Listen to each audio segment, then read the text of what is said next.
Hello future doctor, so I am your brother your mentor doctor Rohit Yadav. So अभी हम देखते हैं नीट 2025 से फिजिक्स पोर्शन का क्वेश्चन नंबर 43। क्वेश्चन मैंने वहां पे लगा दिया है। क्वेश्चन थोड़ा लंबा है, मैं वैसे बता देता हूँ। ये इसने एक यहाँ पे 3T टेम्परेचर मेंटेन किया हुआ है, यहाँ पे T टेम्परेचर मेंटेन किया हुआ है।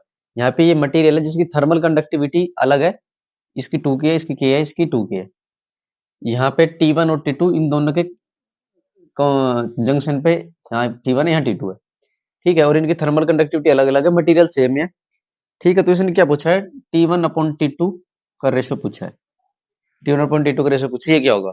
देखो, हमने बुक में पढ़ा था कि ट्रांसफर ऑफ हीट कितना होता है, डेल्टा एच के ए T2 माइनस में T1 अपॉन में एल लेंथ। ठीक है, ये होता है। तो इसके हिसाब से तीनों का निकाल लेते हैं एक बार। अगर इसको मैं मान लूं 1, इसको मैं मान लूं सेकेंड, इसको मैं मान लूं थर्ड, तो इस हिसाब से कितना हो जाएगा? देखो, 1 का अगर निकाल लें, डेल्टा H1 कितना आ जाएगा? इसकी कितनी है, 2 के। एरिया ए, देखो टेम्परेचर यहाँ से यहाँ जाएगा, क्यों? ये ज्यादा है, ये कम है, तो हीट इस तरफ फ्लो होगी। तो ये ज्यादा है, वो कम है, तो कितना हो जाएगा?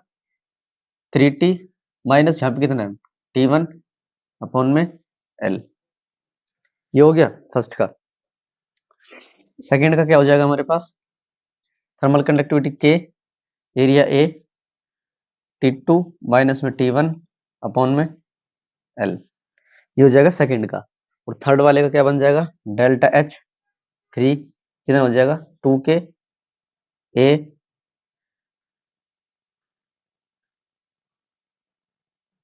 टी, यहाँ पे ये गलत हो गया, T1 माइनस T2 होगा ये, T1 माइनस T2। ये क्या होगा?